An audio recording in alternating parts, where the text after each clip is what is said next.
ক'ত যাব তেখেতে আজি দল ত্যাগ কৰা মানে বিজেপিতে আহিব আৰুতো দলেই নাই নহয় জানো কোন দলত জব কৰিব তেওঁলোক কংগ্ৰেছৰ বিজেপিৰ পাছতে কংগ্ৰেছ আছিলে দ্বিতীয়টো বা এক নম্বৰলৈ আহিব তেওঁ আকৌ তৃতীয় দললৈ ক'ত যাব তেওঁলোকৰ নেতা বিজেপিত আহি থাকিব মই সেইকাৰণে ৰাইজকো কৈছোঁ এতিয়া আৰু কংগ্ৰেছত ভোট দি লাভ নাই বিজেপিত ভোট দিলে কংগ্ৰেছক দিয়াৰ দৰে হৈ গৈছে নেতাবোৰ যিহেতু আহি গৈছে বিজেপিলৈ আজি ভোট ন আহিব আপোনালোকে জানে এজন এজনকৈ আজি ৰাণা গোস্বামীৰ পৰা তেওঁলোকৰ নেতাবিলাক ধাৰাবাহিকভাৱে আহি আছে কাৰণ তেওঁলোকে এইটোও উপলব্ধি কৰিছেগৈ যে কংগ্ৰেছৰ অস্তিত্ব নাথাকিবগৈ কিছুদিনৰ পাছত হয়তো লোকসভাৰ পাছতেই নাথাকিবগৈ তেওঁলোকে আগতীয়াকৈ আহি বিজেপিত যোগদান কৰি তেওঁলোকে সন্মান বা তেওঁলোকৰ যি হেঁপাহ আছে ৰাইজৰ কাম কৰা এইখিনি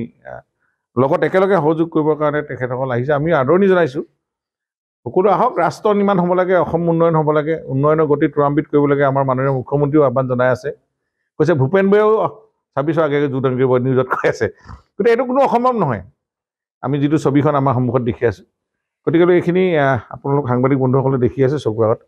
আমি কৈ থকা কথাবোৰকে বাস্তৱত ৰূপায়ণ হৈ আছে ক'ত যাব তেখেতে আজি দল ত্যাগ কৰা মানে বিজেপিতে আহিব আৰুতো দলেই নাই নহয় জানো কোন দলত জব কৰিব তেওঁলোক কংগ্ৰেছৰ বিজেপিৰ পাছতে কংগ্ৰেছ আছিলে দ্বিতীয়টো বা এক নম্বৰলৈ আহিব তেওঁ আকৌ তৃতীয় দললৈ ক'ত যাব তেওঁলোকে আৰু দুৰ্বল দললৈ নাযায় এতিয়া 2 নম্বৰ দল হিচাপে কংগ্ৰেছ আছিলে বিজেপিৰ পাছতে তাত যেতিয়া তেওঁ সেই দলটোৰ একো তেওঁলোকে সন্মান পোৱা নাই তেতিয়াহ'লে 1 নম্বৰলৈ আহিব বিজেপিলৈ আহিব এনেকুৱা ধৰণৰ কথাই আছে হ'ব পাৰে কিন্তু তেওঁ মনৰ আছে কিন্তু প্ৰকাশ কৰা নাই ভাবিব কালি পৰহি আপোনালোকে নিউজত ভোট নহয় বিজেপিত যোগদানৰ আমুক তাৰিখে কৰিব এনেকুৱা ধৰণৰ আহিব পাৰে এইটো ডাঙৰ কথা নহয় ক'ত যাব তেখেতে আজি দল ত্যাগ কৰা মানে বিজেপিতে আহিব আৰুতো দলেই নাই নহয় জানো কোন দলত জব কৰিব তেওঁলোক কংগ্ৰেছৰ বিজেপিৰ পাছতে কংগ্ৰেছ আছিলে দ্বিতীয়টো বা এক নম্বৰলৈ আহিব তেওঁ আকৌ তৃতীয় দললৈ ক'ত যাব তেওঁলোকৰ নেতা বিজেপিত আহি থাকিব মই সেইকাৰণে ৰাইজকো কৈছোঁ এতিয়া আৰু কংগ্ৰেছত ভোট দি লাভ নাই বিজেপিত ভোট দিলে কংগ্ৰেছক দিয়াৰ দৰে হৈ গৈছে নেতাবোৰ যিহেতু আহি গৈছে বিজেপিলৈ আজি ভোট ন আহিব আপোনালোকে জানে এজন এজনকৈ আজি ৰাণা গোস্বামীৰ পৰা তেওঁলোকৰ নেতাবিলাক ধাৰাবাহিকভাৱে আহি আছে কাৰণ তেওঁলোকে এইটোও উপলব্ধি কৰিছেগৈ যে কংগ্ৰেছৰ অস্তিত্ব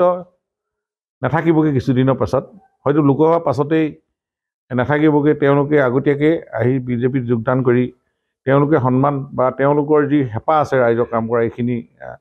লগত একেলগে সহযোগ কৰিবৰ কাৰণে তেখেতসকল আহিছে আমি আদৰণি জনাইছোঁ সকলো আহক ৰাষ্ট্ৰ নিৰ্মাণ হ'ব লাগে অসম উন্নয়ন হ'ব লাগে উন্নয়নৰ গতি ত্বৰান্বিত কৰিব লাগে আমাৰ মাননীয় মুখ্যমন্ত্ৰীও আহ্বান জনাই আছে কৈছে ভূপেন বৰাও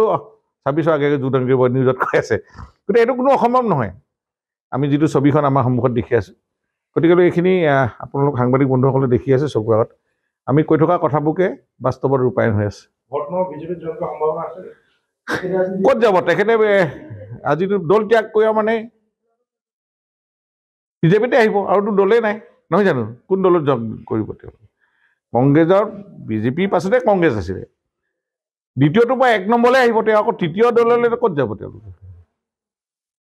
আৰু দুৰ্বল দললৈ নাযায় এতিয়া 2 নম্বৰ দল হিচাপে কংগ্ৰেছ আছিলে বিজেপিৰ পাছতে তাত যেতিয়া তেওঁ সেই দলটোৰ একো তেওঁলোকে সন্মান পোৱা নাই তেতিয়াহ'লে 1 নম্বৰলৈ আহিব বিজেপিলৈ আহিব এনেকুৱা ধৰণৰ কথাই আছে হ'ব পাৰে কিন্তু তেওঁ মনৰ আছে কিন্তু প্ৰকাশ কৰা নাই ভাবিব কালি পৰহি আপোনালোকে নিউজত ভোট নহয় বিজেপিত যোগদানৰ আমুক তাৰিখে কৰিব এনেকুৱা ধৰণৰ আহিব পাৰে এইটো ডাঙৰ কথা নহয়